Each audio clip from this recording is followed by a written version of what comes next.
Bueno, antes de empezar, se ha pedido su consentimiento para grabar toda la entrevista y también para hacer uso de ella para, como tarea y para subirla también a YouTube, ¿vale? No hay ningún problema. Ningún problema. Buenos días, primero que nada.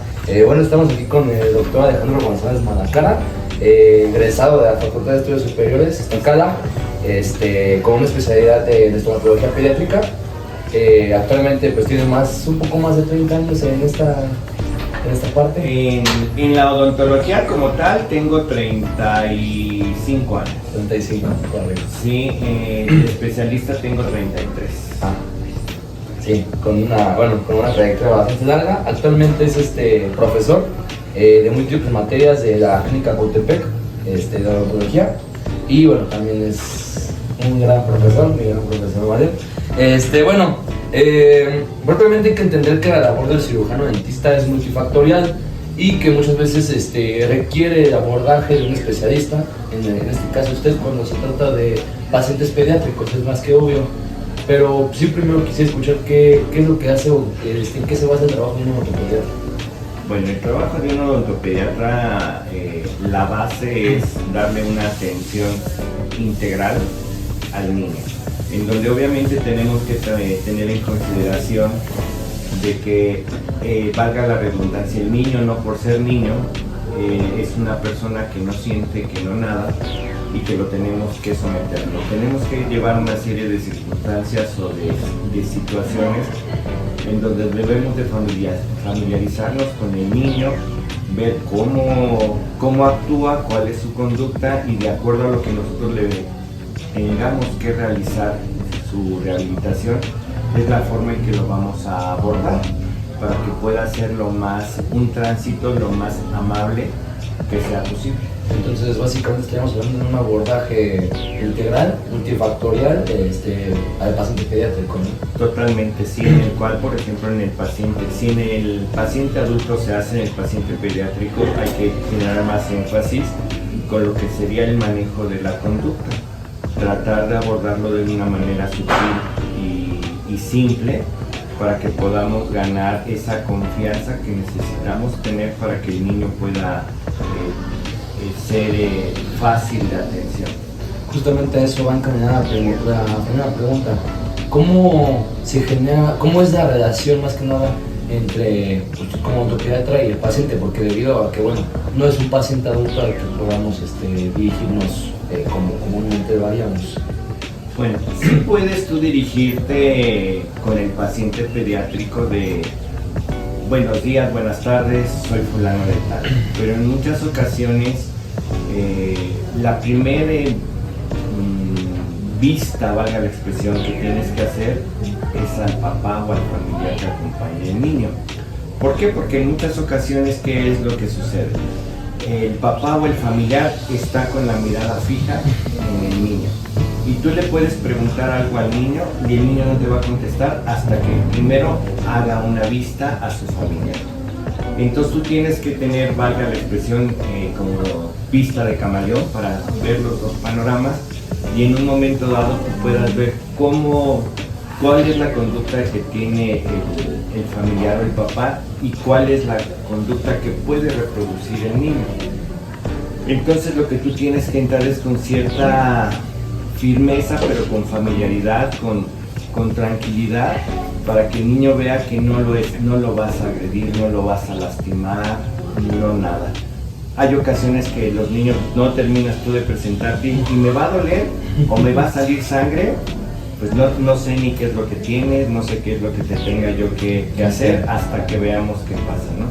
Y poco a poco irlo introduciendo al mundo de la odontología. Entonces, en esta parte, ¿cree que es más fácil entablar a lo mejor una relación con un paciente pediátrico que con un adulto? Porque también hay que considerar que esos pacientitos sus emociones se ven muy implicadas en el abordaje del tratamiento, porque llegan con una idea de lo que es el dentista cuando sabemos que bien es cerrada la impresión. Sí, en ocasiones sí, luego es más fácil entablar un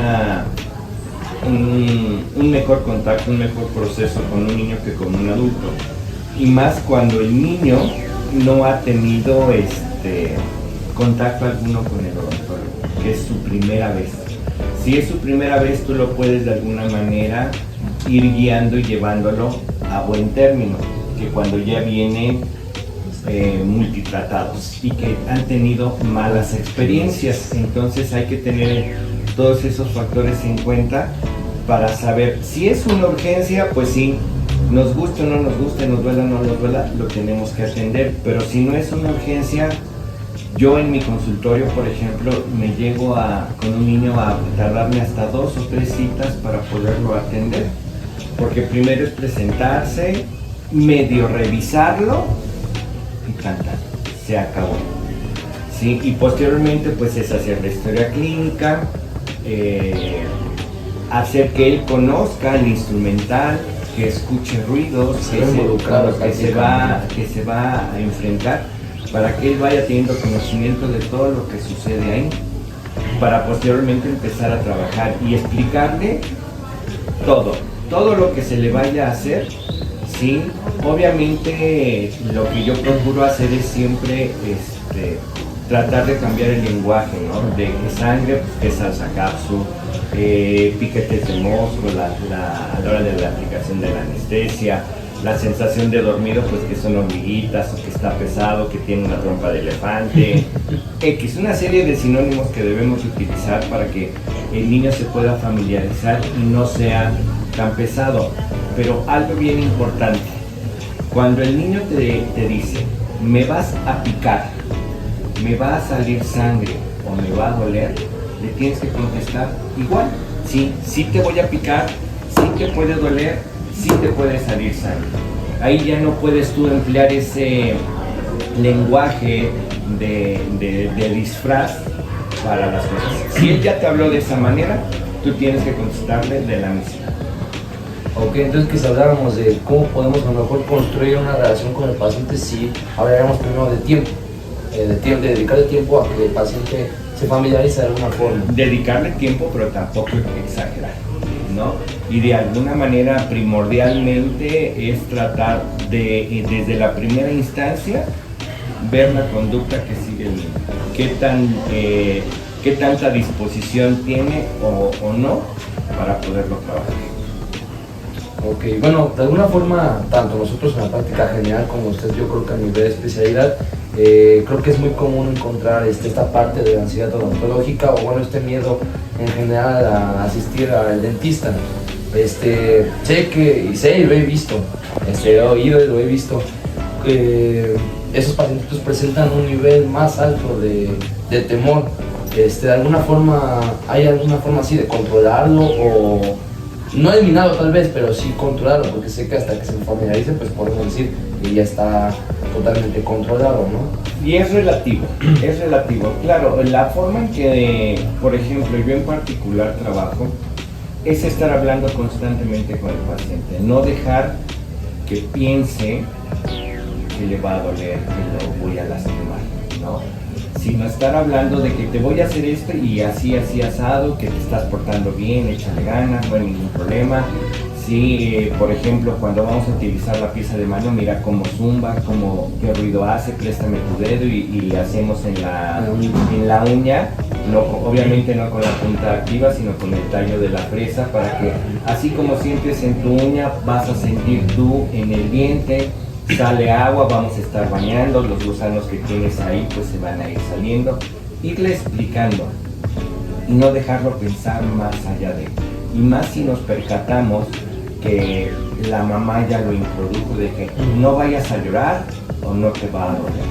Como niño él se puede preguntar, bueno, ¿por qué me dicen por qué no voy a llorar o por qué no me va a doler si todavía no me han hecho nada? Pues la primera vez que vengo al dentista. Sí, de hecho yo creo que es parte de esta sugestión, ¿no? Incluso los papás creo que forman parte importante de introducirlos a esta parte de creer que va a doler cuando pues...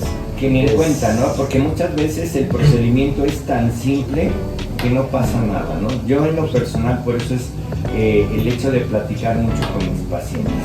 Y aparte de eso, con el tiempo que hemos trabajado, hay en muchas ocasiones que yo en un 70-80% de mis pacientes no les aplico anestesia. los trabajo así sin anestesia, obviamente cuando sé que es un procedimiento que no es invasivo, que no me va a generar molestia, ¿no? Y entonces eso me da a mí esa oportunidad de evitar una punción, de evitar esa mala sensación del anestésico, y entonces eso a mí me facilita las cosas, pero también eso me lo ha dado todos estos años de estar trabajando con eso. Sí, no, y de hecho también haremos para también darle una buena experiencia al niño de alguna forma, ¿no? Para que su primera vez, como se dice, no sea traumática de alguna forma. Claro, y que de alguna manera interactuar con él, de que si puedes, te voy a hacer esto y a lo mejor sientes incomodidad, y si tú sientes incomodidad, pues levantas la mano, darle las indicaciones pertinentes para también esa posibilidad de accidentes que nunca está exento, se reduzca. Ok, y bueno, justamente hablando de esta parte de los fenómenos psicológicos que intervienen a nivel del niño, porque bueno, el papá, pues como sea, puede esperar afuera o incluso ver a lo mejor desde lejos, ¿no? Pero al final pues el niño es el que está sentado. ¿Cómo, de alguna forma, cómo puede ser su abordaje para, aunque sea... Dependiendo, el abordaje lo vas a manejar dependiendo de lo que tú vayas a trabajar. Como yo te decía de inicio, si es una urgencia, pues prácticamente es el hacerlo con cuidado y responsabilidad, pero rápido.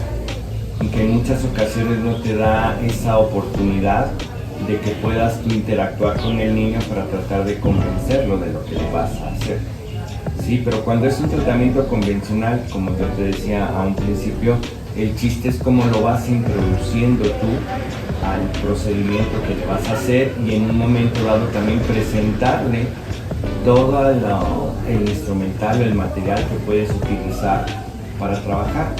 A mí me han tocado pacientes que de repente se ponen de panza para ver lo que yo estoy haciendo. Oye, ¿me dejas hacer la pasta? Pues órale, pues pongas a hacer la pasta. Dejarlos que, si son cosas en las cuales tú sabes que el que se echa a perder no genera ninguna implicación, pues que lo hagan, no hay ningún problema, pero eso te ayuda a que el niño entre en confianza, permita su acceso y tú puedas trabajar posteriormente con él.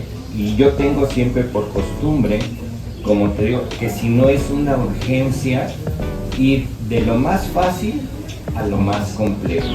Aunque yo tenga que hacer extracciones o tenga que hacer una pulpotomía, si ese tipo de problemas o de entidades no me generan un problema de infección o de dolor importante, los dejo al último precisamente por eso, para yo poderme ir familiarizando y el niño se familiarice conmigo, mi forma de trabajar y con todo el entorno que está rodeando. Sí, de alguna forma, pues para no generar una mayor presión de la que ya siente a lo mejor en el inicio. Claro, y que en muchas ocasiones esa ansiedad que se maneja de inicio se puede ir quitando. Controlando de alguna forma. Por otra parte, ahorita como mismo lo comentaba, los pacientes de primera vez. Como sabemos, ni siquiera solo con pacientes pediátricos, incluso con pacientes adultos, en muchas ocasiones hay abordaje, un abordaje tan rápido que los pacientes no tienen el tiempo de esclarecer sus dudas, sus inquietudes o incluso sus objetivos, ¿no? Porque hay veces que incluso aquí en la clínica nos hemos percatado de eso, y yo como estudiante lo he notado y lo he hecho incluso. Hay veces que por la necesidad de querer hacer rápido, termina con no a lo mejor brindar un abordaje tan integral como debería de ser el paciente. ¿Cómo podemos aperturar esta parte para que esta comunicación, para que ambas partes salgan contentas de alguna forma? Eso lo puedes hacer, siempre puedes y debes de hacerlo estando consciente de tu paciente. ¿Sí? Estar consciente de tu paciente en el aspecto de que de alguna manera es una persona, ya sea niño o sea adulto, y como tal merece respeto. Y al merecer el respeto tú lo debes de abordar. Como te lo reitero, si es una urgencia, pues sí es prácticamente presentarte, cómo se llama, qué edad tiene, ¿sí? Y saber cuál es el motivo de la situación y abordar. Pero si no pasa eso, tú tienes la obligación de ir interactuando y poco a poco irte familiarizando. Sí, yo creo que es lo más, digo, lo más integral, pero bueno, menos aquí en la clínica es a veces difícil llegar a la realización. Yo creo que para ustedes puede ser difícil por la falta de organización. Si se organizaran bien, no habría tanto problema, pero muchas veces a ustedes lo que pasa les ganan los tiempos y eso hace que anden a las carreras. Igual también hablando de esos pacientes de primera vez, en general a lo largo de la carrera incluso, o incluso ya estando aquí los doctores hablan sobre que se generar una buena imagen profesional, a lo que bueno, estamos haciendo ya directamente a los pacientes. Pero muchas veces nos hablan de brindar empatía, como usted lo mencionaba, pero sin llegar a perder de alguna forma la autoridad que aparentamos. Pero, o desgraciadamente, en muchas ocasiones me he percatado de que no poseemos una autoridad física. Es decir, físicamente al verme joven no puedo aparentar dicha autoridad. Entonces, eso es más que nada a lo mejor como un consejo. ¿Cómo podemos aparentarla? Bueno, aquí no se trata de aparentarla, sino se trata de que se la crean, ¿sí? De que son los profesionales, que son los que van a llevar a cabo el procedimiento y que de alguna manera son los que saben. Sí permitir al paciente que pregunte, que opine y en un momento no sabe qué decir. Usted tiene esto y lo que dice usted está bien, pero lo que usted necesita es esto y esto. Ser firmes y concisos en lo que se le comunica al paciente, que no noten que nos ponemos nerviosos o que en este caso se ponen ustedes nerviosos, ¿sí? Y que les cuesta trabajo expresarse, por ejemplo, o que las ideas se les revuelven y ya no dan una concepción adecuada de lo que necesita el paciente. Entonces, algo que yo siempre les he aconsejado a los alumnos es que lo que vayan a hacer previamente, estudienlo, chequenlo, por cualquier pregunta extraña que les pueda hacer el paciente, tengan ustedes la respuesta adecuada. Y si ustedes lo hacen con firmeza, no gritando, pero sí con que sea un tono de voz firme, no van a tener problemas. Bueno, es un buen consejo, un poco duro. No es duro, es simplemente la falta de experiencia. Por ejemplo, yo le puedo comentar a usted algo. Usted se pone nervioso y tartamudea. Y eso se lo come. Entonces, en muchas ocasiones, ¿qué es lo que pasaría?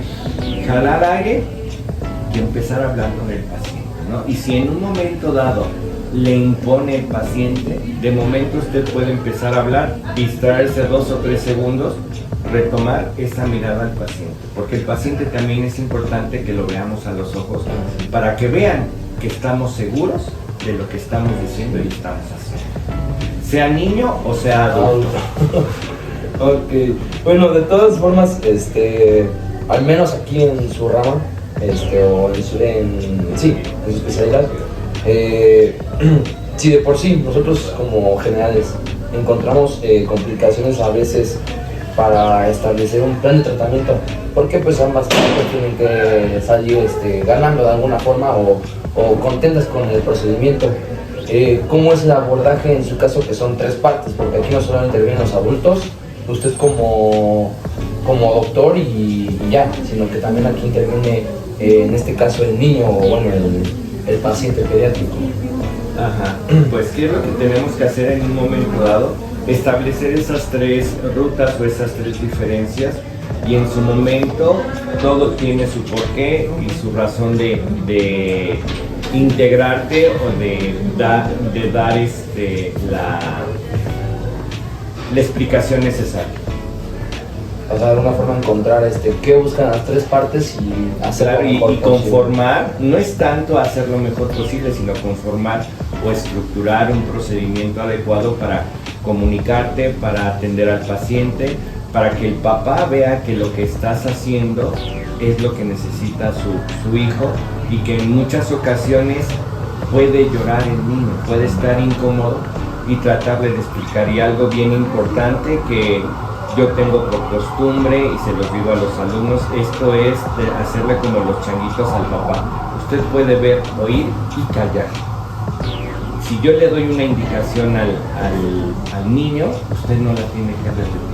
Yo soy el que se encarga de llevar esa parte. ¿Por qué? Porque si no, el niño luego se confunde y no sabe ni qué. Y que decir, no, de dos voces de hablan y dice, ¿a quién hago caso de alguna forma, no? Claro, y entonces por eso tú debes de organizar todo ese proceso de trabajo. Supongamos que ya creamos el plan de tratamiento. Una de las grandes complicaciones, al menos con nosotros, es adherirnos a él o que los pacientes se quieran adherir al plan de tratamiento que establecemos. Claro. De alguna forma, ¿qué estrategias han sido satisfactorias, al menos desde su perspectiva, para lograr este objetivo que a lo mejor desde un punto inicial se establece para llegar a concluirlo y que quede de la mejor forma posible? Claro, es como yo te decía hace un momento, o sea, de alguna manera es hacer la revisión del paciente, ver qué es lo que necesita el paciente, hacer su plan de tratamiento y priorizar. Si el paciente viene para una revisión y tú vas a detectar ciertas situaciones, pues las puedes priorizar. Que si de alguna manera no hay ninguna implicación urgente, puedes empezar por lo más sencillo, te lo reitero, para que ganes esa confianza, ese gusto del niño por la atención. Si hay alguna urgencia, pues ni modo, hay que abordar la urgencia y tratarla, y posteriormente a lo mejor dar un tiempo posterior, resolviste ya la urgencia al 100%, y en vez de que lo atiendas dentro de 8 días, a lo mejor dentro de 15 o 20 días a que se relaje el niño, y vas a tener que volver a empezar de cero. Sí, como si no la urgencia se consulta. Acabó y ya no hay nada, pero entonces tienes que volver a empezar de cero. Sí, como si no hubiera un antecedente prácticamente, Claro, ¿no? así es. Entonces, ¿cree que el mejor abordaje es de permitir al paciente su cooperación voluntaria de alguna forma? Claro, ¿no? y el mejor abordaje que tú le puedas dar al paciente es el que el paciente necesita. No hay una receta de cocina para atender a los pacientes. Cada paciente tiene sus características, su forma de ser, su estilo. Entonces nosotros debemos de tratar de adaptarnos para posteriormente adaptar a ese paciente a nuestras necesidades de trabajo. Ok, bueno, pues de antemano le agradezco por el tiempo brindado y también por darnos su consentimiento para compartir el video. De antemano será todo, le agradezco y bueno, que tengan un buen día. Gracias, hijos, buen día. Gracias. Que estén bien.